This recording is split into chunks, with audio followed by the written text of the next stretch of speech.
Pour ce soir, nous serons en train d'échanger sur un sujet qui fait l'objet de plusieurs incompréhensions, ou même je peux me permettre de dire qu'il fait l'objet de plusieurs hérésies au milieu chrétien. Les sujets justement s'intitulent Comprendre la Trinité. Je lis dans Genèse jusqu'à Apocalypse. Pour ma part, je n'ai pas vu quelque part où on a mentionné le mot Trinité. Est-ce nécessaire de parler sur ça aussi longtemps que ce n'est pas mentionné dans la Bible? J'aime beaucoup ta question et j'aimerais répondre à cette question en te retournant une autre question.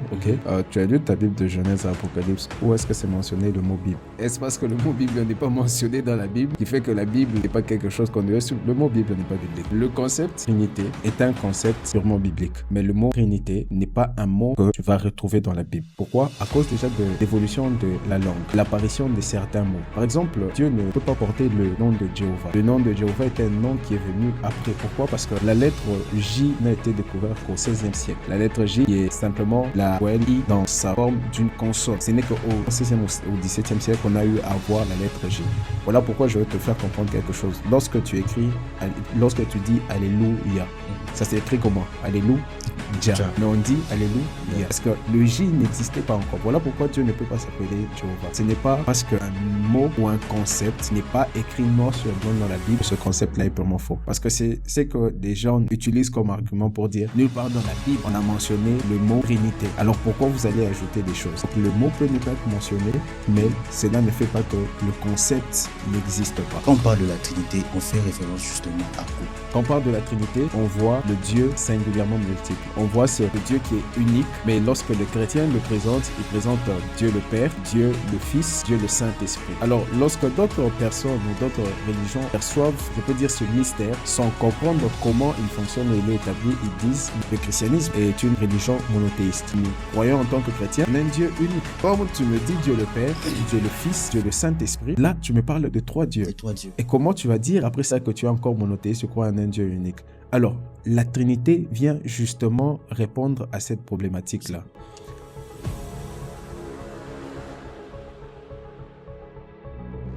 Salut tout le monde, j'espère que vous allez bien. Bienvenue dans une nouvelle vidéo. Qui dit nouvelle vidéo voit justement un nouveau concept, un nouveau thème, un nouveau sujet. Et pour ce soir, je serai comme d'habitude avec le berger Sten Glory. Bonsoir berger. Bonsoir Nicolas, comment vas-tu? Je vais très bien. Ouais, ça va super. Très bien habillé ce soir berger. Ah, je te retourne le compliment. Alors, pour ce soir, nous serons en train d'échanger sur un sujet qui fait l'objet de plusieurs incompréhensions, de plusieurs malinterprétations au sein de l'Église, ou même, je peux me permettre de dire qu'il fait l'objet de plusieurs hérésies au milieu chrétien. Et les sujets, justement, s'intitulent Comprendre la Trinité. Et par ça, j'aimerais justement poser une question qui m'est venue par la tête. J'étais en train de penser sur ça. C'est justement de savoir s'il y a le concept Trinité, ici, il y a quelque part où le concept Trinité se retrouve dans la Bible. J'ai lu dans Genèse jusqu'à Apocalypse. Pour ma part, je n'ai pas vu quelque part où on a mentionné le mot Trinité. Mais vous nous donnez ce thème de comprendre la Trinité. Est-ce nécessaire de parler sur ça aussi longtemps que ce n'est pas mentionné dans la Bible? Alors, super. J'aime beaucoup ta question et j'aimerais répondre à cette question en te retournant une autre question. Tu as lu ta Bible de Genèse à Apocalypse. Où est-ce que c'est mentionné le mot Bible? Est-ce parce que le mot Bible n'est pas mentionné dans la Bible qui fait que la Bible n'est pas correcte ou n'est pas quelque chose qu'on doit suivre? Le mot Bible n'est pas biblique. Alors, on va commencer par là. La Bible elle-même n'est pas biblique. Le concept Trinité est un concept purement biblique. Mais le mot Trinité n'est pas un mot que tu vas retrouver dans la Bible. Pourquoi? À cause déjà de l'évolution de la langue, l'apparition de certains mots. Je vais introduire déjà en disant ceci. Par exemple, Dieu ne peut pas porter le nom de Jéhovah. Le nom de Jéhovah est un nom qui est venu après. Pourquoi? Parce que la lettre J n'a été découverte qu'au XVIe siècle. La lettre J qui est simplement la voyelle I dans sa forme d'une consonne, ok? Ce n'est qu'au 16e siècle, pardon, 16e au 17e siècle qu'on a eu à avoir la lettre J. Voilà pourquoi je veux te faire comprendre quelque chose. Lorsque tu dis Alléluia, ça s'écrit comment? Alléluia. Mais on dit Alléluia. Parce que le J n'existait pas encore. Voilà pourquoi Dieu ne peut pas s'appeler Jéhovah. Lorsque tu as le tétragramme, par exemple, YHVH de Yahvé, quand on dit Yahvé, pourquoi vous dites Yahvé ou Yahweh alors qu'il n'y a pas de voyelle là? Je vais vous faire comprendre en parlant même du système de vocalisation d'ailleurs. On va parler de ça plus, on sera en train d'évoluer. Donc, ce que je voulais vous faire comprendre, c'est quoi? Ce n'est pas parce que un mot ou un concept n'est pas écrit noir sur blanc dans la Bible que ce concept-là est purement faux. Parce que c'est ce que des gens utilisent comme argument pour dire nulle part dans la Bible on a mentionné le mot Trinité. Alors pourquoi vous allez ajouter des choses? Donc le mot peut ne pas être mentionné, mais cela ne fait pas que le concept n'existe pas, parce que le concept est bel et bien réel. Le concept est bien et bien réel, donc cela s'entend que c'est important de l'étudier, justement. Et par là, on aimerait savoir, quand on parle de la Trinité, on fait référence justement à quoi? De quoi on veut parler de la Trinité? Parce que la Trinité peut signifier plusieurs choses pour certaines personnes. Mais bibliquement parlant, lorsqu'on parle de la Trinité, de quoi on veut faire référence? Ok, super. Alors, quand on parle de la Trinité, donc ce soir déjà, comme tu l'as dit, on parle de comprendre la Trinité. On parle de démystifier la Trinité, démystifier le concept qu'on appelle Trinité. Quand on parle de la Trinité, on voit le Dieu, je peux dire singulièrement multiple. On voit ce Dieu qui est unique, mais lorsque le chrétien le présente, il présente Dieu le Père, Dieu le Fils, Dieu le Saint-Esprit. Alors, lorsque d'autres personnes ou d'autres religions perçoivent je peux dire ce mystère, sans comprendre comment il fonctionne et il est établi, ils disent non. Si tu dis Dieu le Père, Dieu le Fils, Dieu le Saint-Esprit, donc tu parles de trois dieux. Tu parles du Père, du Fils et du Saint-Esprit. D'ailleurs, même lorsque vous accordez la parole aux chrétiens, eux-mêmes en expliquant, vous allez comprendre qu'ils vous parlent de trois dieux qui forment, on dirait, une certaine égalité sur un trône. Donc, il y a Dieu le Père, Dieu le Fils à côté, Dieu le Saint-Esprit de l'autre côté. Vous voyez? Ce qui mène beaucoup de gens dans la confusion.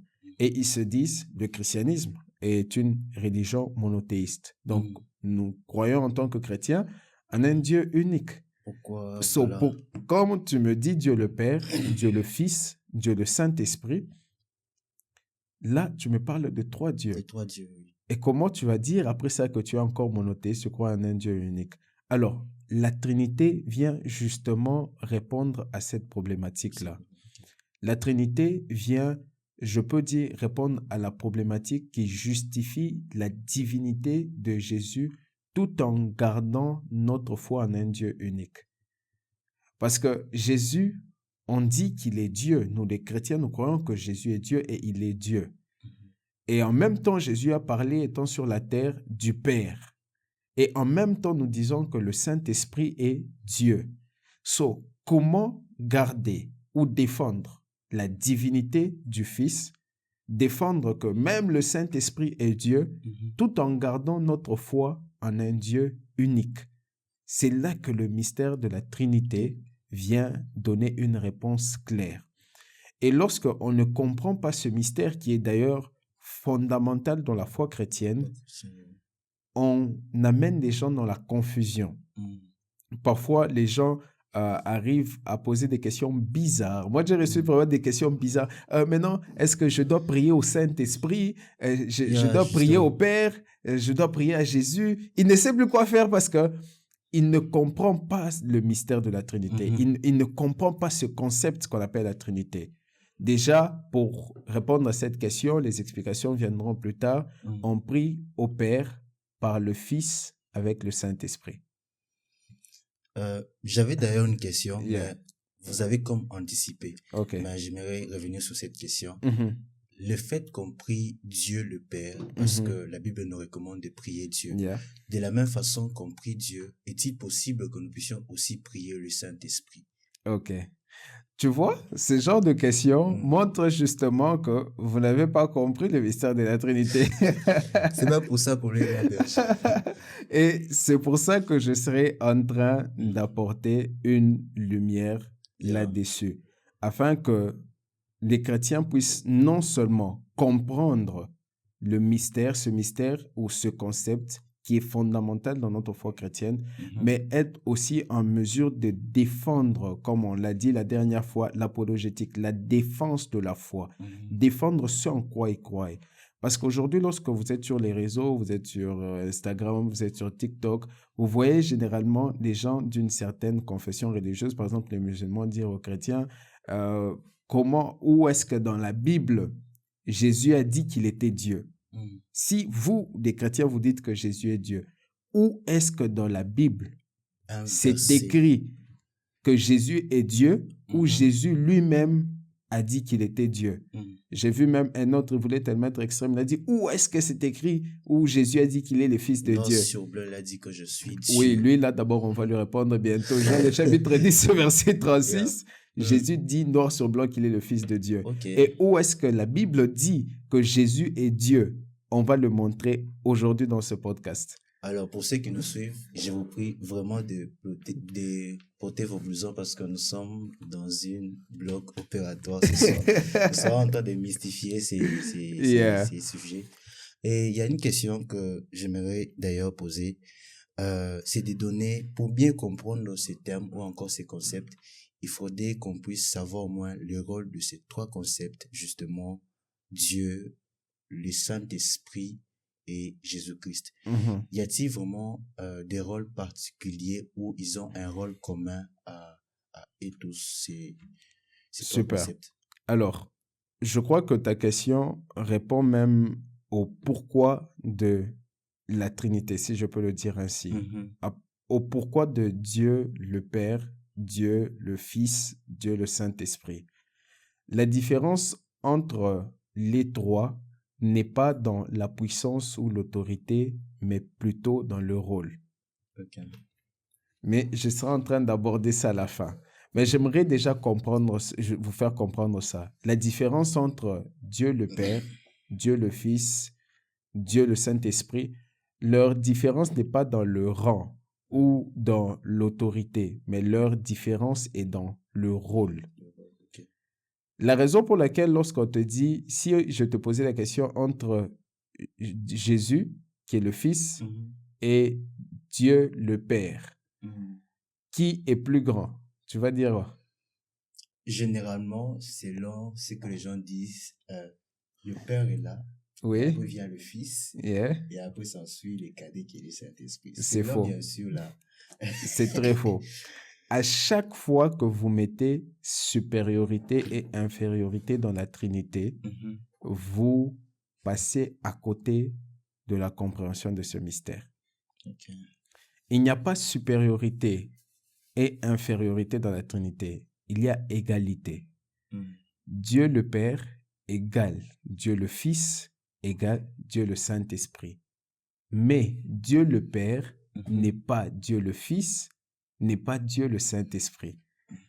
On va parler de trois concepts vers la fin pour mieux élucider ça. Je sais que pour le moment, like it seems confusing, but on va tellement disséquer ça que ce sera très simple que vous serez en mesure de tout bien comprendre. Pourquoi? Permettez-moi de commencer par là. D'Abraham sont sorties trois religions, principalement. Le christianisme, le judaïsme et l'islam. OK? Et ces trois grandes religions ont une chose en commun, c'est que toutes ces trois religions sont monothéistes. Les musulmans, ils croient en un Dieu, Allah. Et dans le judaïsme, ils croient en Yahvé, le grand que vous connaissez, Elohim. Et les chrétiens, ils croient en un seul Dieu. Mais le problème avec les chrétiens, c'est quoi? C'est que lorsque nous entrons dans le christianisme, nous voyons le Dieu du christianisme comme disséqué un peu en trois. Et c'est là que ça dérange les deux autres. Les deux autres. Les judaïstes, pardon, ceux qui sont dans le judaïsme et ceux qui sont dans l'islam. Pourquoi? Parce que, par exemple, ceux qui sont dans le judaïsme, les juifs ont ce qu'on appelle la bar mitzvah.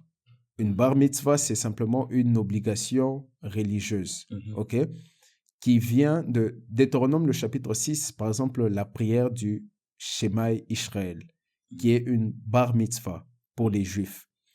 C'est-à-dire une obligation religieuse. C'est comme un peu la prière du Notre Père chez les chrétiens. Comme dans la confession religieuse catholique, on récite cette prière, c'est vraiment comme une obligation qu'ils ont lorsqu'ils prient, ils récitent la prière du Notre Père 3 fois, je ne sais pas moi combien de fois. Chez les Juifs, ils ont le Shema Israël, ok, qui est tiré de Deutéronome 6, qui dit « Écoute Israël, ton Dieu est un ». Donc, un Juif, lorsqu'il grandit, lorsqu'il vient sur cette terre et il grandit, chaque matin et chaque soir, il répète une prière qui dit « L'Éternel est un ». Adonai Elohenu Adonai Echad. L'Éternel Dieu est un. L'Éternel Dieu est un. So, quand tu viens lui présenter un Dieu le Père, Dieu le Fils, Dieu le Saint-Esprit, ça ne passe pas. Parce que depuis qu'il est né, il ne connaît qu'un seul Dieu qui est un. De la même manière, les musulmans, ils croient en un Dieu unique. Allah. Même si, dans leur religion, ils ont aussi ce qu'ils appellent le Tawhid, les Tawhid, qui parle un peu de l'unicité. Ils croient un peu... on va revenir plus tard chez eux. Comme en train d'aller on va revenir religion, mais... on va revenir plus tard chez eux. Alors, comme je l'ai dit, la Trinité, le besoin de la Trinité, c'est démontrer la divinité de Jésus tout en gardant la foi en un Dieu unique. Le concept Trinité, le mot Trinité n'est peut-être pas représenté dans la Bible, oui. Mais le concept est représenté largement dans la Bible. Par exemple, dès la première phrase de la Bible, le concept Trinité est ressorti. Au commencement, Dieu créa les cieux et la terre. Genèse, le chapitre 1er, le verset 1er. Bereshit, bara Elohim, het Hashamayit, et Aeret. Rien que cette première phrase, la Trinité est ressortie. Je vais te montrer comment. Bereshit, bara Elohim. Elohim est pluriel. Ok. Quand tu appelles Dieu Elohim, Elohim c'est au pluriel. Généralement, en hébreu, quand vous voyez la terminaison im, c'est le pluriel. Le singulier, c'est Eloah. Elohim, c'est pluriel. Bara, c'est le singulier. Donc, on a déjà conjugué un Dieu au pluriel, mais à ce Dieu-là, si je dois te faire comprendre ça en français, si il était pluriel, on devait dire baras, par exemple, parce que nous, en français, on met S. S à la fin. Oui, pour dire pluriel, j'essaie de te faire comprendre ça en français, mais on dit bara au singulier. C'est-à-dire quoi? Dans la compréhension juive, ils savent que Dieu, Elohim, est singulièrement multiple. Donc, à chaque fois que tu dis Elohim, tu reconnais que dans l'unicité de Dieu, dans sa singularité, il y a une certaine pluralité. Voilà pourquoi lorsque Elohim parle, il dit maintenant, créons l'homme à notre image et selon notre ressemblance, n'est-ce pas? Elohim, qui est Père, Fils, Saint-Esprit, crée un homme qui est corps, âme et esprit. Je vais dire quelque chose qui va clore déjà le débat dans votre manière de réfléchir. Quand on a dit que le Fils était sur la terre, où on parle du Saint-Esprit, vous voyez un Père qui est quelque part, n'est-ce pas? Et l'Esprit qui est quelque part et le Fils aussi qui est quelque part. Donc, quand Jésus est arrivé sur la terre, c'est que le Père est resté quelque part et sur la terre, il y avait quoi? Le Le Fils. Fils. Tu es là, n'est-ce pas? Mm. Tu es corps, âme et esprit. Tel que tu es ici, si je disais, Nicolas, va à la maison, quand tu pars, tu es parti avec ton âme et ton Je suis esprit. parti avec tout de moi. Tu es parti avec tout de toi. Mhm. Mais lorsque vous parlez de Dieu, vous dites Dieu est venu ici, le Fils est venu, les Pères et l'Esprit sont restés quelque part. C'est ça même. Pour moi, ça peut se faire aussi longtemps que. Vous Voilà. essayez de disséquer Dieu Mm. alors que par votre propre être, il vous a déjà démontré c'est quoi réellement la Trinité. Ok. Vous êtes un être tripartite, esprit, âme et corps. D'accord. Mais lorsqu'on vous voit, vous formez un. Mm. Lorsque vous vous déplacez avec le tout Avec le de tout, de vous. Mais lorsque j'opère ou je traite avec votre esprit, je ne traite pas avec votre âme. Mm. Je ne traite pas avec votre corps. Yes. Lorsque je traite avec votre âme, je ne traite pas avec votre corps. Je ne traite pas avec votre esprit. Lorsque je peux te toucher là, j'ai touché ton corps, mais ça ne veut pas nécessairement dire que j'ai Vous touché avez ton touché. âme. Yes. Mais pourquoi pour Dieu, vous pensez que Dieu est séparé de sorte que si on peut garder cet exemple, l'âme est quelque part, l'esprit est quelque part, le corps est aussi quelque part. C'est un Dieu unique comme vous, mais singulièrement multiple. Je vais vous le montrer dans la Bible. Prenons quelques versets quand même. Yeah, justement, on peut prendre quelques Depuis l'Ancien Testament, parce que quand on parle de la Trinité, versets. les gens pensent que c'est un concept qui est seulement dans le Nouveau Testament. Depuis l'Ancien Testament, le concept de la Trinité Existait déjà. est expliqué et il existe. Genèse, j'aime donner Genèse 18, le verset 2. L'exemple de 3 anges qui apparaissent à Abraham pour le visiter. Ok. D'ailleurs, c'est une question que j'ai préparée. Okay. Genèse chapitre 18, verset 2. Il y a un mystère qui est sorti là. L'Éternel lui apparut parmi les chênes de Mamré comme il était assis à l'entrée de sa tente pendant la chaleur du jour. On parle d'Abraham. Verset 2. Il leva les yeux et regarda. Abraham, devant sa tente, il regarde. La Bible dit, et voici 3 hommes, 3, étaient debout près de lui. Quand il les vit, il courut au-devant d'eux depuis l'entrée de sa tente et se prosterna. Verset 3. Et il dit, Seigneur au singulier. Il y a un problème. Il y a un problème. Abraham, il y a un problème. Comment 3 hommes, 3 anges, comme vous le dites, se présentent devant toi? Mais tu t'es Tu permis. cours, tu te prosternes, tu dis Seigneur au singulier. Pour d'autres voix, Ésaïe... C'est peut-être une faute grammaticale. Non, non. Si vous regardez même d'autres versions, vous verrez la même chose. Il y a d'autres versions qui contredisent, mais regardez la plupart des versions, vous verrez la même chose. Ésaïe, le chapitre 6, verset 3, lorsqu'on parle des anges qui disent Saint, Saint, Saint, il y a ceux qui voient là l'image de la Trinité aussi. Lorsqu'on parle de la triple bénédiction, je pense dans le livre de Nombres aussi, il y a ceux qui voient là l'image aussi de la Trinité. Alors, dans la Bible, on sera en train de voir partout dans la Bible, l'image de la Trinité est renvoyée dans beaucoup de choses. Le concept de la Trinité est là. Mais mon plus grand souci ce soir, au-delà d'expliquer la Trinité, c'est de répondre une fois pour toutes à cette question, parce qu'on doit prouver la divinité de Jésus. Où est-ce que Jésus a dit qu'il était Dieu? Vous êtes-vous déjà demandé pourquoi la prière occupe une place centrale dans notre vie chrétienne? Pourquoi certains prient sans relâche tandis que d'autres peinent à comprendre son véritable pouvoir? J'ai écrit Redéfinir la prière, un ouvrage qui explore en profondeur pourquoi la prière et les mystères qu'elle recèle.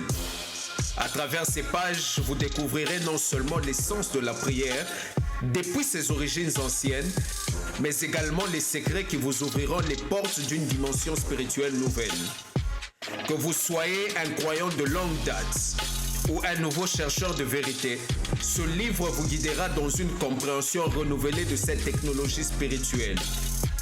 Êtes-vous prêt à voir la prière sous un nouvel angle? Êtes-vous prêt à redéfinir la prière?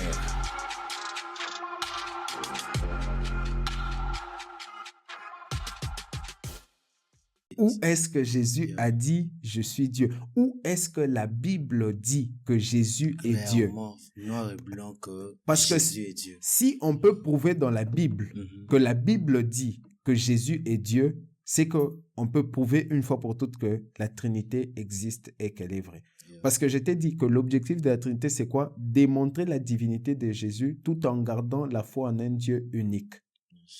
J'ai établi déjà au début comment Dieu qui est unique comme toi, tu es unique, est tripartite parce qu'il t'a créé à son image et à sa ressemblance.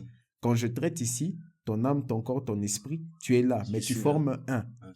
Et vous n'êtes pas séparés, forme un. Mais il peut arriver que je traite avec ton esprit, que je traite avec ton âme, que je traite avec ton corps, sans pour autant toucher les autres parties. Dissocié. Je t'ai donné l'exemple. Je peux te toucher, j'ai touché ton corps, mais ça ne veut pas dire que j'ai touché ton âme.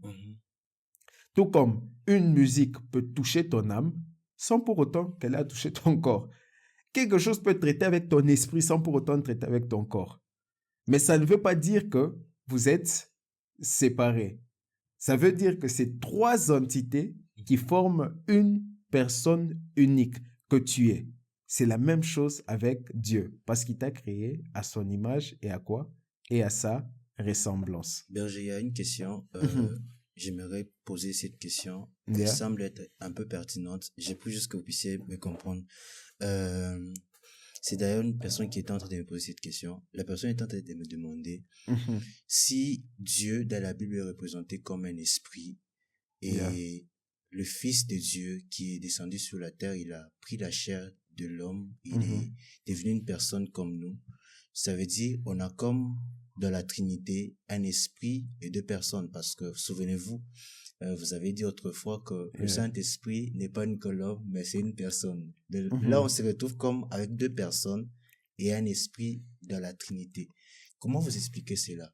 Donc, est-ce que dans la Trinité, on a deux personnes et un esprit, ou on a trois personnes, justement, dans cette Trinité? C'est une question que je viens rapporter par... Voilà, on m'a posé cette question et voilà, je voulais bien avoir un éclaircissement par rapport à ça. Justement, la personne qui t'a posé cette question ne comprend pas la Trinité. Parce que la Trinité n'est pas une question de trois personnes. La Trinité est question de trois offices et d'une personne. So, si je dis l'esprit est une personne, je vais te faire comprendre ça. Okay. Ne t'en fais pas, je vais te faire comprendre ça. Je comprends ta question, mais cette question se base sur le fait que constamment, les gens dissocient. Ok. Pour dire, l'esprit est une personne à part entière, à part entière. Le Fils est une personne à part entière. Le Père aussi. Maintenant, vu que le Père, on n'a pas vu dans une dispensation où on peut le voir comme une personne. Lui, il est esprit parce qu'on dit qu'il est esprit et il faut que ceux qui l'adorent, l'adorent en esprit, en vérité. Donc, ça fait qu'on a deux personnes et un esprit. Tu comprends? On a dissocié, alors que ce n'est pas ça. J'allais dire ça à la fin. Mais je vais te dire ça ici pour que cette personne comprenne. Vous vous êtes déjà posé la question, pourquoi dans ce qu'on appelle la Trinité, il n'y a que le Fils qui porte un nom?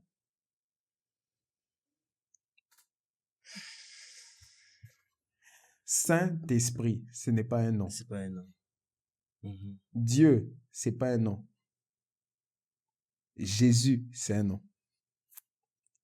Ça devient lourd. Ça devient vraiment lourd. Ah bon, on va siroter un peu ce soir. Ça serait semble être trop citronné. Comme on a dit, ça serait citronné aujourd'hui. Ok. Dieu, c'est pas un nom. Ok. Saint-Esprit, c'est pas un nom. Mais Jésus, c'est un nom. Mais Jésus, c'est un nom. Pourquoi il n'y a que l'office du Fils qui porte un nom? L'office du Père ne porte pas de nom. Jéhovah Jireh, Jéhovah Sabaoth, Elohim, El Shaddai, ce sont des qualifications, ce ne sont pas des noms. Ce sont pas des noms. Ce sont des attributs. Ok. Ce ne sont pas des noms. Jéhovah Rapha, ce sont des attributs, ce ne sont pas des noms.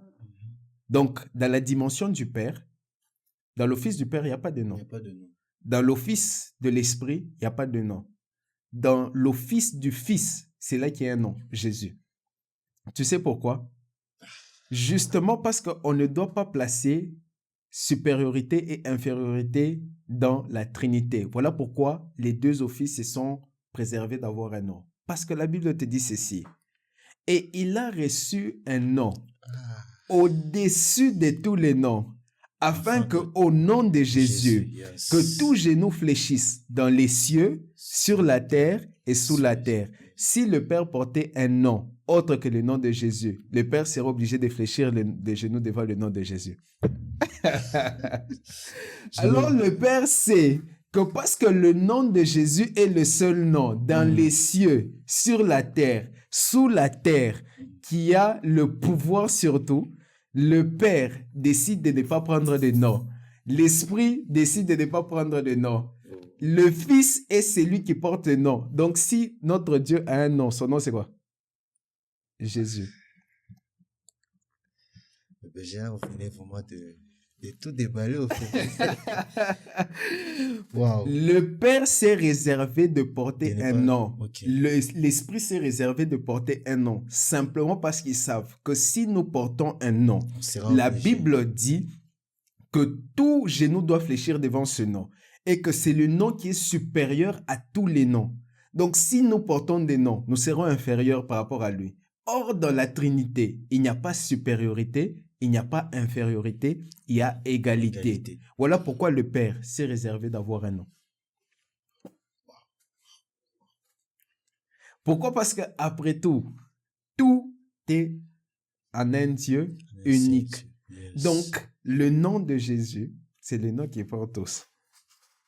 So, tu vois que la question de la personne qui t'a posé la question a la mentalité de la Trinité qui dissocie les trois. Une personne, un esprit, non. Alors que c'est une seule personne, mais qui... On va lire un verset. Jésus dit quelque chose de vraiment controversial. Like, on va lire ce verset, vous allez comprendre. Pour vous dire que... Colossiens le chapitre 2, le verset 9. La Bible dit ceci. Car en lui, on dit en Jésus, car en lui habite corporellement toute la plénitude, pas la moitié, toute la plénitude de la divinité. Si en Jésus habite corporellement toute la plénitude de la divinité, vous cherchez notre Dieu où? Bon, je pense que ce n'est pas assez. Et je n'ai même pas encore commencé à montrer où est-ce que la Bible a dit que Jésus est Dieu. Même si j'ai déjà commencé à vous montrer que Jésus est Dieu. Mais vous en fait, là, je suis encore en train de vous titiller. Je pense que c'est Philippiens le chapitre 2, le verset 9, si je ne m'abuse. Ok. C'est là que, c'est ce verset, on dit, c'est pourquoi aussi Dieu l'a souverainement élevé, lui a donné le nom qui est au-dessus de tout nom, afin qu'au nom de Jésus, tout genou fléchisse dans les cieux, sur la terre et sous la terre. Donc, le Père sait que quoi? Si je prenais un nom ici, compliqué. Je ne voyais pas venir. Déjà, il y aura supériorité, il y aura infériorité, et ça va tuer ce qu'on appelle la Trinité. Alors, vous devez comprendre ceci. Okay. Qu'est-ce que vous devez comprendre quelles sont ces trois notions que vous devez assimiler pour comprendre la Trinité? Il y a trois notions principales qui régissent ce concept qu'on appelle Trinité. Premièrement, diversité. Okay. Deuxièmement, communion. Troisièmement, unité. La diversité réside dans le fait que le Fils n'est pas le Père. Le Père n'est pas l'Esprit ou n'est pas le Fils, et l'Esprit n'est pas le Fils ou n'est pas le Père. Ça, c'est la diversité. Et la diversité réside dans quoi? Dans le rôle de chacun. Yes. Pourquoi? Parce que le Père, je réponds maintenant à la question de ton ami, le Père dans son office est esprit. Et dans l'office du Père, étant esprit, il ne peut pas mourir à la croix pour nos péchés. So, il doit prendre forme, il doit prendre chair pour venir sur la terre et payer lui-même le sacrifice ultime. Maintenant, il y a un dilemme. Parce que Psaume 115, de verset 16, je pense, la Bible dit que les cieux sont les cieux de l'Éternel, mais il a donné la terre au Fils de l'homme. Donc, pour exercer un pouvoir sur la terre, il faut être un homme et posséder un corps, posséder une chair. Voilà pourquoi les démons possèdent les corps pour exercer sur la terre. Tant qu'ils ne possèdent pas des corps, ils n'ont pas de pouvoir afin d'opérer sous cette législation. Et oui, fermez la parenthèse. Alors, Dieu sait que pour que je puisse exercer là-bas, je dois faire quoi? Porter la chair. Voilà pourquoi la Bible dit il s'est dépouillé. Donc, je vais vous garder rien que le mot père, mais je vais citer tous les autres offices. Ce que vous appelez fils, c'est le père dépouillé. Donc, il y a l'office du père. Il y a l'office du père dépouillé. C'est ça l'office du fils. Yes. La Bible dit qu'il s'est dépouillé. Donc, il a quitté la dimension où il n'était que esprit. Il a pris un corps. Il s'est humilié, il est venu sur la terre. So, quand il s'est humilié, il est venu sur la terre. Vous avez commencé à chercher un autre père quelque part qui est resté. Pourquoi Jésus prie au Père? Pourquoi Jésus dit le Père? Je vais vous expliquer ça, mais je pense que ça sera dans la deuxième partie. Pourquoi pas il s'est pris lui-même au nom de moi? Pourquoi Jésus prie? Pourquoi Jésus, justement? Mais je vais un peu vous flasher. Jésus termine de parler, je vais vous donner le verset. Il termine de parler et les pharisiens essaient de le lapider. Il n'a pas dit qu'il était le Père, mais les pharisiens veulent le lapider. Pourquoi? Parce qu'ils disent qu'il a dit qu'il était Dieu. Si Jésus n'a jamais dit qu'il était Dieu, pourquoi les pharisiens ont voulu le lapider parce qu'ils disaient qu'il était Dieu? Intéressante question. Donc, en fait, on va arriver. So, vous comprenez que l'office du Fils, c'est l'office du Père qui a fait quoi? Dépouillé. Qui s'est dépouillé. Yes. L'office de l'Esprit.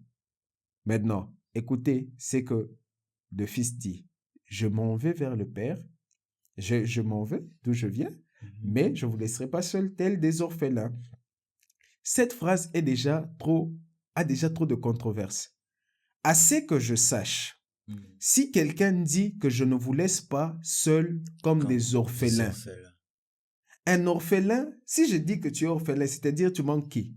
Tu manques un père ou une mère. Si Jésus dit je ne vous laisserai pas seul comme des orphelins, c'est qu'il se place dans la position d'un père, justement. Ok, d'accord, mais bon. Non, laisse. Ils sont pas encore arrivés. Laisse. On continue. Il dit, je vous laisserai pas seuls comme des orphelins, mais je vous enverrai l'Esprit. Donc, vous voyez l'office du Fils qui fait quoi? Qui se dépouille aussi à son niveau pour amener le troisième office. Qui est l'office de quoi? De l'Esprit. Donc, on a l'office du Père, l'office du Père dépouillé et l'office du Père dépouillé qui s'est dépouillé. C'est un peu... On a l'office du Père, l'office du Père dépouillé et l'office du Père dépouillé qui s'est dépouillé. C'est ça, le Père, le Fils et le Saint-Esprit. Pourquoi? Lui, dans sa mission, homme, le Fils dans sa mission, comme je vous ai dit, le Père est un esprit, il ne peut pas mourir à la croix. Il prend la forme humaine, il vient, il meurt à la croix. Mais il doit continuer à rester avec nous jusqu'au jour de l'enlèvement. Mais il ne peut pas rester dans la forme humaine parce qu'il est limité. So, il rentre, mais il reste avec nous dans un office qui lui permettra de rester avec nous éternellement. Voilà pourquoi il revient en tant qu'esprit. Il y a une question, Berger. Si le Fils... est la forme humaine de Dieu. Mais dans le Saint-Esprit, c'est quelle forme de Dieu? J'ai déjà répondu à cette question. Ok. Écoute-moi. Alors, écoute-moi attentivement. Ça m'a passé. Non, mais je crois que, sincèrement, les gens se posent beaucoup de questions. Alors, là, toi, tu représentes toutes ces personnes qui se posent toutes ces questions. Je vous représente. Qui se posent toutes ces questions et moi, je réponds. Écoute ce que j'ai dit. On a l'office du Père, Yes. l'office du Père dépouillé Mhm. et l'office du Père dépouillé qui s'est fait quoi? Qui s'est dépouillé Qui aussi. s'est dépouillé aussi, justement. Donc, c'est ce qu'on appelle Père, Fils, Fils le et Saint-Esprit. le Saint-Esprit. Mhm. Ça va me pousser encore à reparler sur le Saint-Esprit. Mais vu qu'on a déjà abordé sur le Saint-Esprit, je vais essayer d'être un peu plus court. Et je pense que, permets-moi de répondre à cette question en finissant les deux. Ça répond déjà à la question. Mhm. Je vous ai dit, premièrement, il y a quoi? La diversité. La diversité. Deuxièmement, il y a quoi? La Il y a communion. la communion. Troisièmement, il y a quoi? Il y a l'unité. L'unité, justement.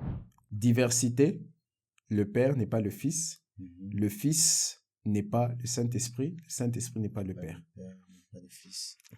La communion, le Père, ok? Mhm. Commune avec le Fils avec l'Esprit avec le Père, de sorte que les trois, ils sont liés, ils sont en communion, ils forment ce tout au fait. Comment je peux dire ça? J'essaie de trouver les mots en français. That's the issue. Lorsque je parle de la communion, Mhm. par exemple, Jésus qui dit, moi et le Père, nous sommes quoi? Nous sommes un. C'est comme pour dire, l'idée là qu'on s'est fait de se dire que, voilà, le Père est là. Le Fils est là, le Saint-Esprit est là. Non. Donc, le Saint-Esprit est cadet. Il le cadet. Non, non, non, non, non. Parce que Jésus a déjà dit quelque chose de controversial. Et c'est ça même le problème. Il dit, moi et le Père, en forme. Je suis dans le Père et le Père est en moi. Écoutez, vous connaissez ce verset. Il dit, nul ne va au Père ou ne vient au Père. Sans passer par moi. Non, je te pose la question. Le verset dit, nul ne va au Père ou nul ne vient au Père. Oh, lisez votre Bible, sérieusement. Ok. Là, vous mettez la confusion, mais je vais vous montrer comment Jésus disait des choses pour montrer, au fait, les gens ne parvenaient pas à comprendre. Yes. Jésus dit, ok, qu'il est le seul chemin, n'est-ce pas? Et il ne dit pas, nul ne va au Père. Lisez attentivement ce que Jésus est en train de dire. Je vais chercher le verset. Il dit, nul ne vient au Père. S'il avait dit nul ne va au Père, ça aurait insinué que le Père est dans une autre localisation. Mais s'il dit nul ne vient au Père, il est en train de vous dire que le Père est là où je suis. Et il vous dit encore, je suis dans le Père et le Père est en moi. So, vous cherchez quel autre Père au-dessus? Voilà pourquoi la prière du Notre Père, ou la prière de notre Père, j'ai toujours dit, c'est une blague que Jésus avait fait aux gens. Écoute, attendez, je vais vous montrer. Il dit, notre Père qui est aux cieux. Déjà, je vous ai montré une chose récemment. Il dit, notre Père qui est aux cieux. Qui est aux cieux, si on parle de notre Père, si notre Père est à la troisième personne du singulier, ça doit être écrit qui est aux cieux. Le verbe être doit être écrit E-S-T. Ok, yes. Mais si tu lis ta Bible, notre Père qui est aux cieux, c'est écrit E-S. Et tu vas te dire, non, c'est seulement Louis Ségon. Non, c'est pas Louis Ségon. Regarde, Parole de vie, Osterwald, Martin, Semmer, eux tous, ils écrivent qui est ES. Je ne me suis jamais rendu compte de ça. Oh, on va lire ta Bible sérieusement. Et je crois que par la grâce de Dieu, les écailles sont en train de tomber. Là, on est en train de montrer la communion que Jésus est en train de montrer. Il dit, notre Père qui est aux cieux. Jésus, vous savez, il a fait des choses, il a dit des choses. Il ne pouvait pas, si Jésus dit que je suis Dieu, je vous réponds déjà, si Jésus dit je suis Dieu, à ce chrétien du 1er siècle, dans la compréhension, Jésus aurait dit je suis le Père. Et ça aurait amené beaucoup de confusion. Parce que n'oubliez pas, il y a une diversité. le Fils ne peut pas prendre la place du Père parce que chaque office a son rôle. Donc, si Jésus dit « Je suis Dieu », le Fils se place à la place du Père et il y a un problème parce que chaque office a quoi? A son rôle. Mais ça ne veut pas dire que parce qu'il n'a pas dit « Je suis Dieu », qu'il n'est pas Dieu. Il est Dieu, mais il n'est pas le Père. Il est dans la position du Fils, dans le contexte où il est en train de parler. Mais à la fin, je vais vous montrer. Vous voulez que je puisse vous montrer? Donc, leurs offices, c'est défini par la différence de rôle que chacun occupe. Ce n'est pas une question de rang ou d'autorité. Non, c'est une question de rôle. C'est ce qui les différencie. Pas le rang, pas l'autorité, mais le rôle. Voilà pourquoi je vous ai dit, par exemple, quand vous priez au Père par le Fils avec le Saint-Esprit. Que l'amour de Dieu le Père, car Dieu a tant aimé le monde qu'il a donné son Fils unique. Que la grâce du Seigneur Jésus-Christ. Jésus-Christ est venu, il a amené quoi? La grâce. Et que la communion du Saint-Esprit. Je pense à un verset. C'est ce que le verset vous dit. Que l'amour de Dieu le Père, que la grâce de son Fils Jésus-Christ et que la communion du Saint-Esprit. Vous comprenez que ce qui différencie, ce n'est pas l'autorité ou le rang, c'est le rôle. Et Jésus vous a montré plusieurs fois que lui et le Père, ils ne forment que un. C'est ce qu'on appelle dans la Trinité quoi? La communion. Et la troisième des choses, c'est l'unité. Le Père est Dieu. Le Fils est Dieu. Le Saint-Esprit est Dieu. Les trois forment un seul bloc. Comme ton esprit, ton âme, ton corps forment un seul bloc qu'on appelle Nicolas. Qui est toi, mon esprit, mon âme, mon corps. Trois entités totalement différentes. Mais ça forme la seule personne qu'on appelle Sten Glory.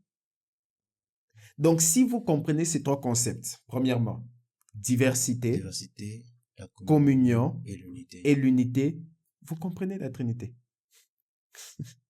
Wow. Maintenant, on revient à une grande question. Où est-ce que dans la Bible, Jésus a dit qu'il était Dieu? Vous êtes-vous déjà demandé pourquoi la prière occupe une place centrale dans notre vie chrétienne? Pourquoi certains prient sans relâche tandis que d'autres peinent à comprendre son véritable pouvoir?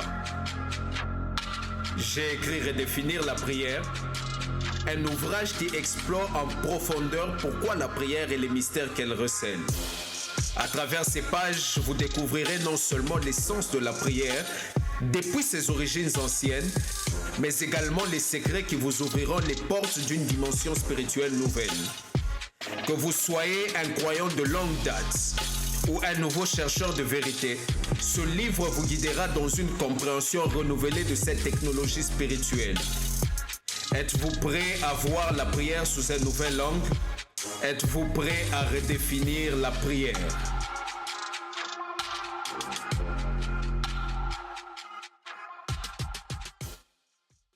Quel verset démontre réellement que Jésus a dit que je suis Dieu? C'était proclamé, s'auto-proclamer qu'il est Dieu. Je vous ai dit quelques secondes ou quelques minutes auparavant pourquoi Jésus ne pouvait pas dire « Je suis Dieu, venez vers moi ». Pourquoi? Parce que dans son office de fils, il prendrait la place de l'office du Père. Et là déjà, on a un problème. Ok?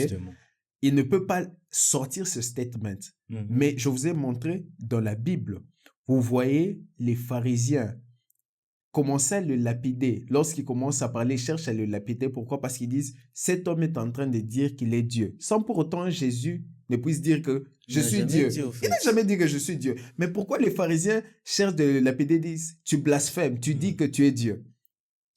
C'est parce qu'ils ont trouvé des indices, au fait. Dans tout ce que Jésus était en train de dire, ces gens, les chrétiens du premier siècle, si on peut appeler chrétiens, mais les gens du premier siècle avaient déjà compris que Jésus disait clairement qu'il était Dieu, sans pour autant sortir le statement.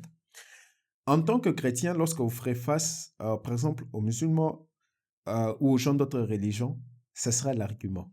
C'est tous les évangélistes, en tout cas, ils souffrent. Ils trouvent un musulman comme ça. Oh non, pour que je puisse vraiment croire à votre Dieu, dites-moi où c'est écrit que Jésus est Dieu. D'accord. Et il y a souvent des gens, même ceux qui sont extrêmes, qui disent, non, si tu arrives à me prouver, tu vas me baptiser. Yeah. D'accord. Réunissez-moi ces gens. On aura un grand baptême après ce podcast.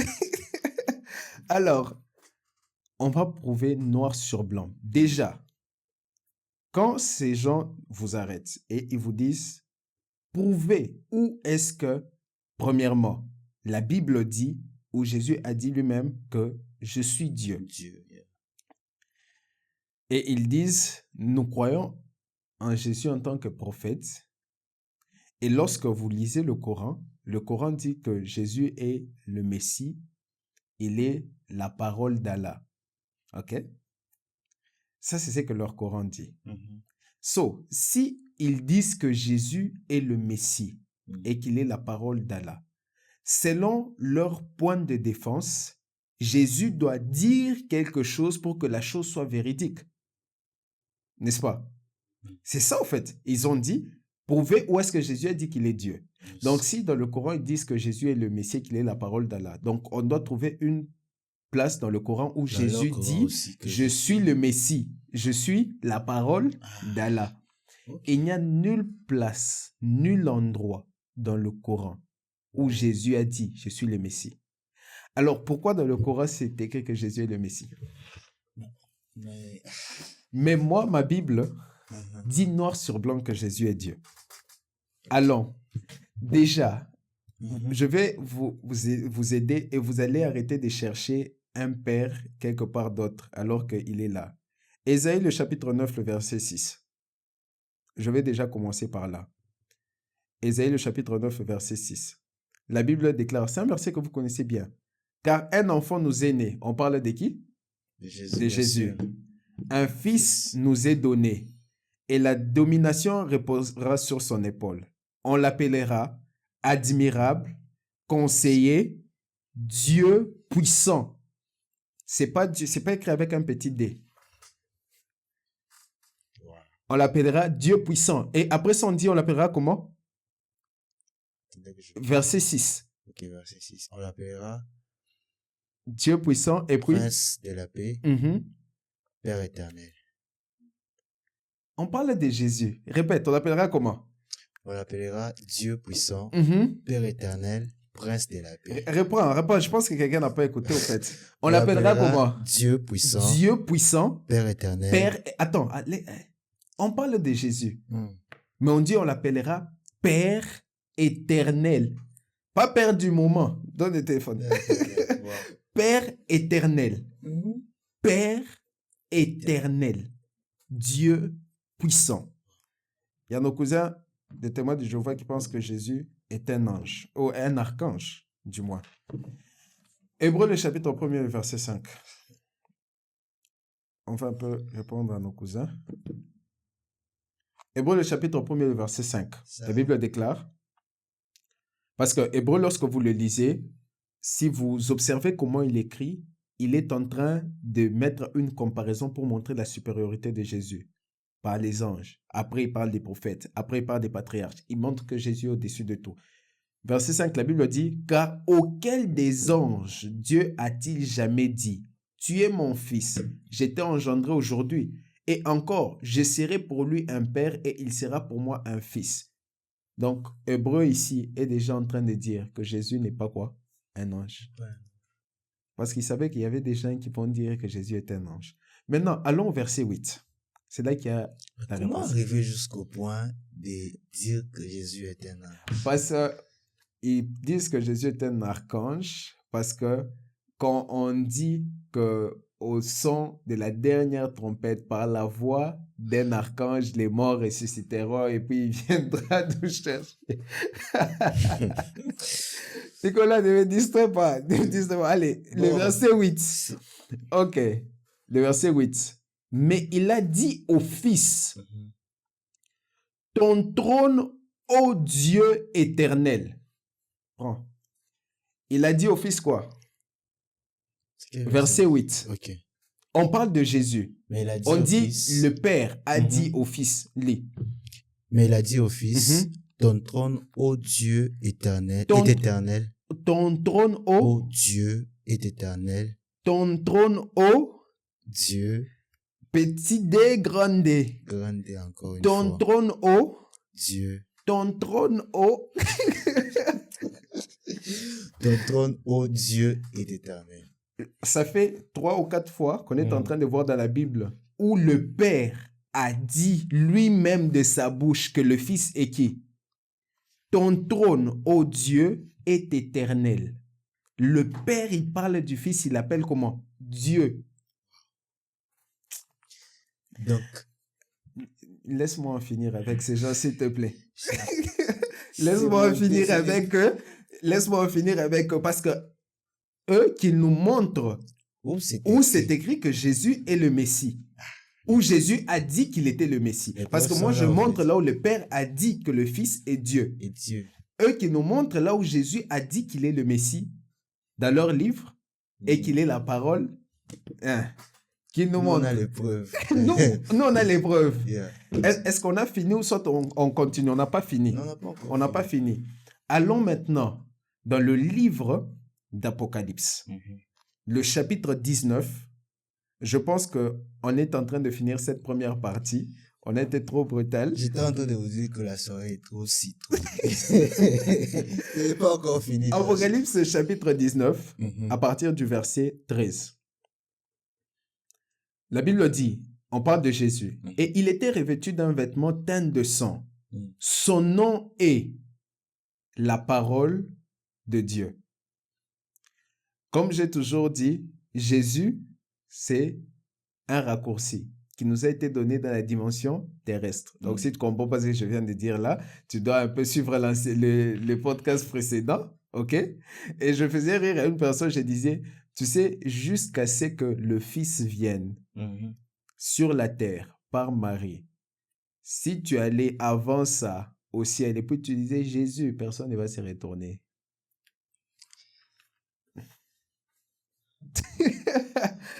Mais si tu arrivais là-bas, tu disais la parole, tu vas voir quelqu'un.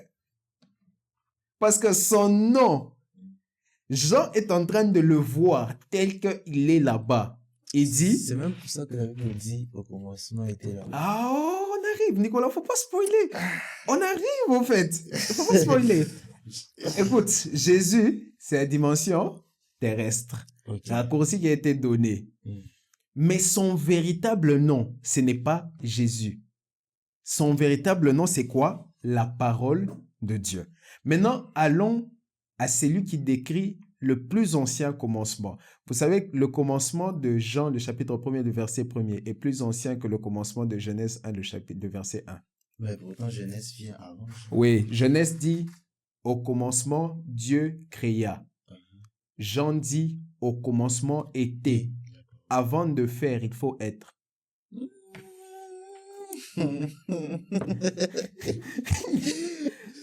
Jean dit, écoute, si je dis au commencement, Nicolas était au commencement, Nicolas manipulait son téléphone. Et puis je dis au commencement, Nicolas était dans la maison. Quelle est la première action? C'est que Nicolas était avant de faire. Le commencement des gens est plus ancien que le commencement de Genèse. Voilà pourquoi il est l'aigle. Maintenant, écoutons ceci. Revelation, Apocalypse, le chapitre 19, verset 13, nous a déjà dit que son nom, ce n'est pas Jésus. Son nom, c'est quoi? La parole. Jean, le chapitre 1er, le verset 1er. Au commencement était la parole. Maintenant, remplaçons la parole par quoi? Par Jésus. Et remplaçons là où c'est écrit Dieu par quoi? Le Père. Ou gardons d'abord, ne remplaçons pas d'abord Dieu, gardons juste parole et Jésus. Parole et Jésus. Au commencement était Jésus. Et Jésus était avec Dieu et Jésus était Dieu.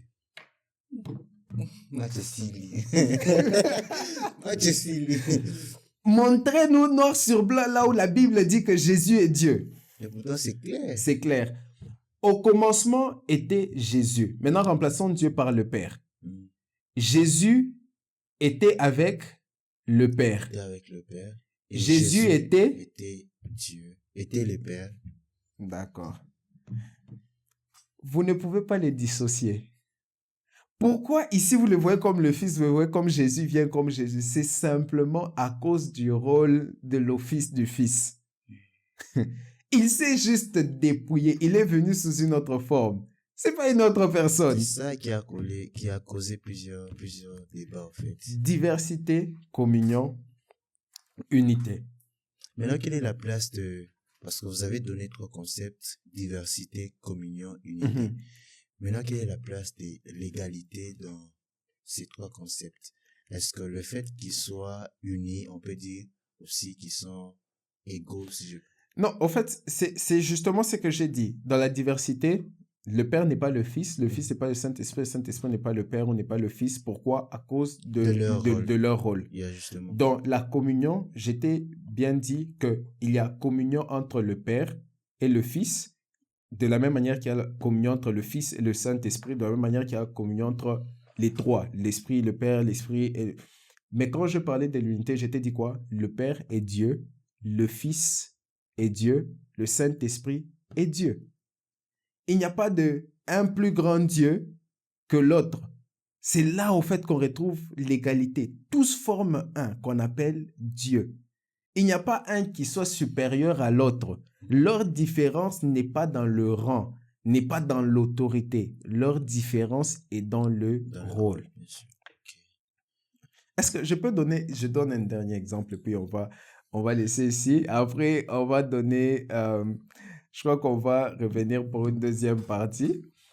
Après avoir pris les questions déjà, on va revenir pour une deuxième partie. Donc, vous comprenez qu'on a montré noir sur blanc Non, c'est dans la Bible. Je ne sais pas s'il faut que je puisse ajouter autre chose. Non, c'est suffisant. Mais au fait, c'est suffisant. C'est assez suffisant. C'est assez suffisant. Bon, peut-être aussi vous avez... Mais pour moi, en tout cas, c'est assez suffisant. Sinon, je pouvais aller avec vous dans Genèse 1, le verset 1er là. Au commencement, Dieu créa les cieux et la terre.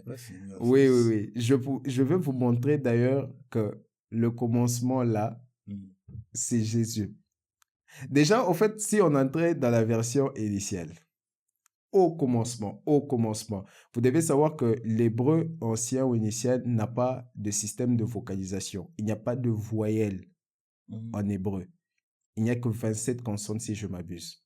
Okay. L'hébreu commence avec le aleph et finit avec le tav. Ok?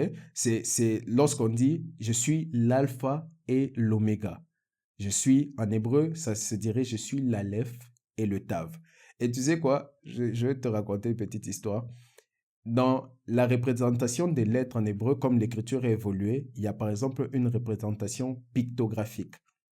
Laisse-moi te faire comprendre ça dans un terme simple. Lorsque vous allez vers, par exemple, vous êtes dans un aéroport, vous êtes du côté des toilettes, par exemple, ce n'est pas toujours écrit toilette homme, toilette femme. Vous voyez une petite image d'un homme, il peut avoir la tête ou la barbe, vous savez que ici ce sont des hommes, et par exemple une jupe et tout ça, ce sont des pictogrammes, ok? L'écriture a évolué comme ça. Par exemple, le B, j'ai toujours donné cet exemple, le B en hébreu, bait, ok? Bait, c'est ça, maison en hébreu. Et du son bait, c'est de là que vient le bet, ok? Bet, bait, maison. Donc, ça a commencé en se formant par déjà la prononciation, mais aussi par des pictogrammes. Donc, ça me demanderait beaucoup d'expliquer comment la langue a évolué, tout ça. Mais comprenez juste qu'il y a eu d'abord l'écriture pictographique. Voilà pourquoi lorsque vous regardez les hiéroglyphes en Égypte, c'est pratiquement des dessins. On dirait que ce sont des dessins. Oui, c'est l'écriture pictographique. Ok, je vous ai juste donné l'exemple de Baït. Voilà pourquoi Bethléem, maison du pain. Beth, Baït, Beth, maison. Ok, donc vous comprenez déjà. Alors, l'écriture pictographique, par exemple, du Aleph, la première lettre dans l'alphabet hébraïque, son écriture pictographique représente un bœuf, ok? Et l'écriture pictographique du Tav, la dernière lettre dans l'alphabet hébreu, c'est une croix. Donc, si tu prenais juste l'alphabet hébreu, Dieu t'a déjà dit que vous allez commencer par les sacrifices des bœufs, et le sacrifice ultime, vous allez finir par la croix. Et là, ce sera la fin de tout. Si j'ai déjà coupé avec vous rien que le mot commencement, Bereshit en hébreu, je vous ai dit l'histoire de toute l'humanité. Le mot Bereshit en lui-même explique du début jusqu'à la fin comment Jésus va mourir à la croix. Rien que le mot commencement. Donc, en hébreu, ce que j'allais dire, c'est quoi? En hébreu, il n'y a pas de système de vocalisation dans l'hébreu ancien. OK? Parce qu'il y a l'hébreu tanaïque et puis il y a aussi l'autre hébreu. Voilà pourquoi vous qui aimez dire en hébreu là, calmez-vous. Alors, ce que je voulais dire, c'est quoi? Vu qu'il n'y avait pas de système de vocalisation, plus tard sont venus des systèmes de vocalisation des trois écoles. Il y a eu des systèmes tibériens, des systèmes phéniciens, des systèmes masorétiques. Le système masorétique qui a été d'ailleurs appelé, c'est ce qui fait que lorsqu'on écrit en hébreu, par exemple, vous voyez, il y a parfois comme des petits points, des choses comme ça. Ce sont les voyelles qui ont été ajoutées après. So, si vous revenez dans la version initiale, voilà pourquoi vous avez du mal à lire la version interlinéaire ou bien Shuraki, parce que ces phrases n'ont parfois pas de sens. C'est vraiment... Voilà. O n'existe pas. Ça commence par Bereshit, like, commencement. O, il n'existe pas. O, A-U. Quelle voyelle? Il n'y a pas de voyelle en hébreu.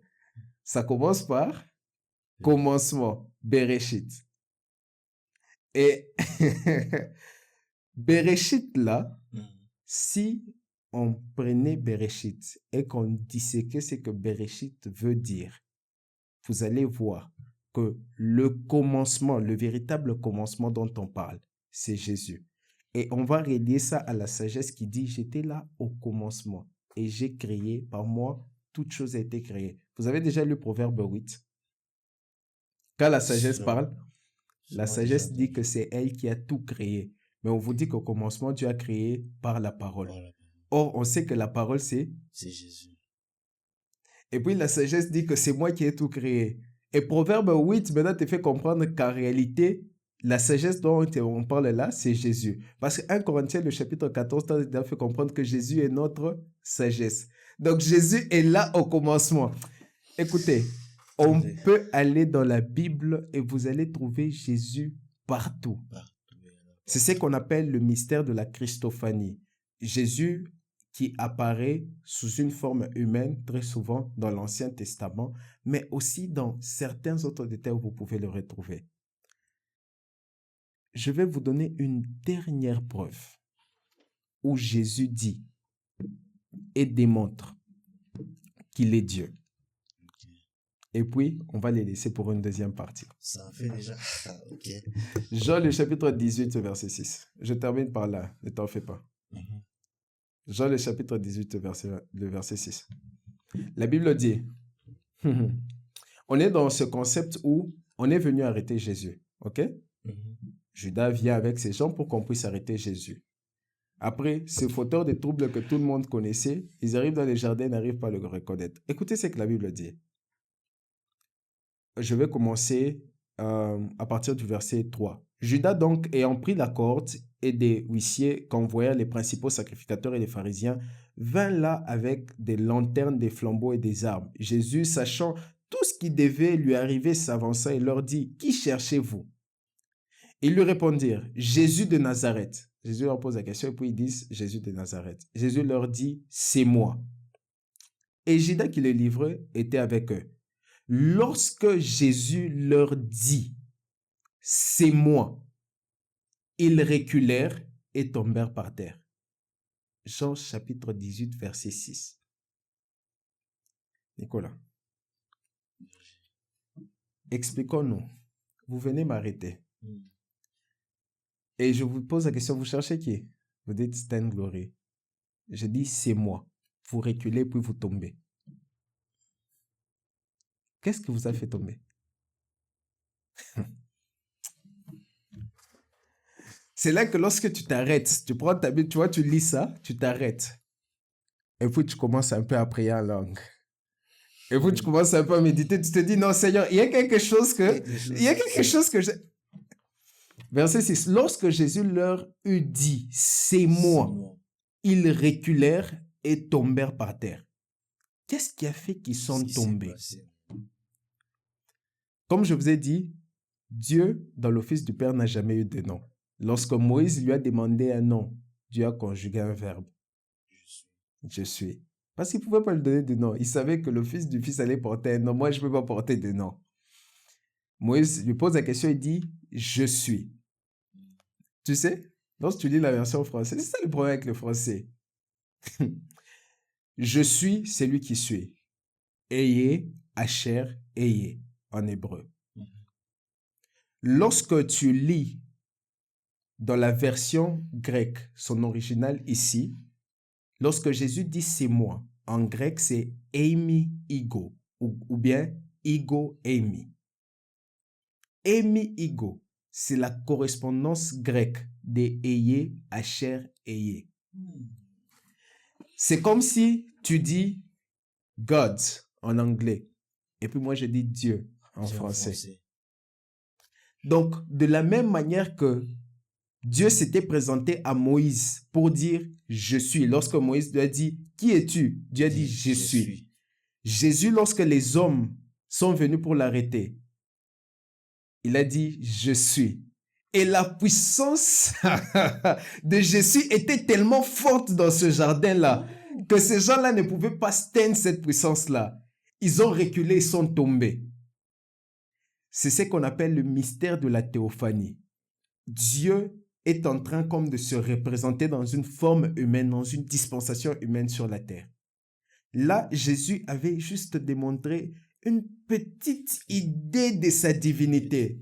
Voilà pourquoi, j'allais dire quelque chose, mais Seigneur, pardonne-moi, j'allais dire un petit grain d'orgueil. Lorsque Pierre coupe l'oreille, il regarde Pierre et dit, petit, laisse les jeux, tu ne penses pas que moi, je peux seulement prier ici, et puis une légion d'anges apparaît ici. Et en fait, il a tellement conscience de qui... Pierre n'était pas prophétique. Il a tellement conscience de qui il est. Il lui dit, tu vois les jeux que tu fais là, ce sont des jeux d'enfants. Laisse, je dois aller mourir seulement. Je sais que ce n'est pas que je n'ai pas de force. C'est juste que je dois aller là-bas. Donc, ayez, Asher, ayez. La manière dont Dieu s'est présenté à Moïse. Jésus s'est aussi présenté comme ça dans Jean 18:6. Il dit, Eimi ego. Je suis. Voilà pourquoi ils sont tombés sous la puissance. Écoute.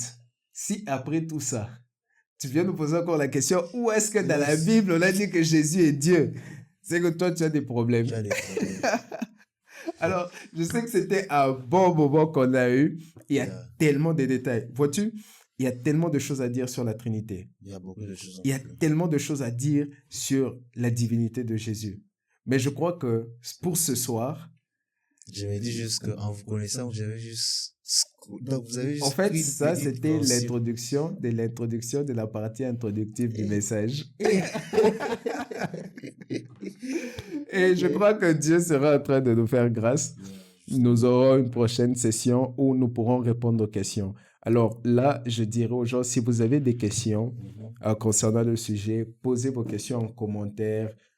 Et après, on va revenir dessus. Je pense que s'il n'y a pas de questions encore, je me dirais, ils ont compris, donc on va passer à notre sujet. Moi, je pense qu'il y a encore des questions parce qu'ils seront sur le choc après toutes ces révélations. Alors, pour le coup, si vous avez des questions, n'hésitez surtout pas de les écrire en commentaire, mais beaucoup plus de partager la vidéo parce que c'est important, parce que ne gardez pas cette vidéo pour vous seuls. Exactement. Il y a beaucoup de questionnements, il y a beaucoup de choses, il y a beaucoup de vides qui doivent être comblés, donc... Voilà, je ne sais pas si le berger a un mot à dire encore, disons un dernier mot avant que nous puissions peut-être finir la première partie de cette vidéo. Alors, est-ce que le berger a un dernier mot? Oui, j'ai un dernier mot. Lisons notre Bible. Défendons notre foi. Essayons de grandir dans la grâce. Grandissons dans la grâce. Grandissons dans notre connaissance de Dieu. Grandissons dans notre connaissance de Christ et défendons cette foi. De toutes les religions, de tous les livres saints, des différentes religions, si on peut même appeler ça livre saint, il n'y a aucun livre qui soit aussi accurate que la Bible, qui soit aussi précis que la Bible. Il n'y a aucune religion qui ait eu un leader aussi exceptionnel que Jésus. La Bible dit la vérité. Et elle ne se contredit pas. Vois-tu, L'apôtre Paul est en train de dire que ces choses n'ont pas été écrites d'une sagesse humaine, mais de la sophia, de la sagesse qui vient de Dieu. Et il faut que la sagesse qui vient de Dieu vous soit donnée. Voilà pourquoi Jacques dit, si quelqu'un manque de la sagesse, qu'il la demande à Dieu. Et Dieu la lui donnera sans faire des reproches. Vous avez besoin d'une certaine sagesse pour voir entre les lignes, pour lire entre les lignes. Et pour cela, vous avez besoin de grandir dans la grâce. Passez du temps dans la parole où parfois, vous ne jeûnez pas seulement pour les véhicules, les maisons, les iPhones et tout. Vous jeûnez pour comprendre les Écritures comme Daniel qui dit, lorsque il a reçu le problème, il était en train de jeûner pour comprendre la révélation. De sorte que Dieu lui a envoyé un ange pour lui expliquer la révélation. Quelle soif de Dieu! Quelqu'un qui jeûne pour comprendre une révélation. Et Dieu ouvre, débloque et envoie un ange parce que l'ange doit aller expliquer la révélation à Daniel. Grandissons dans la grâce.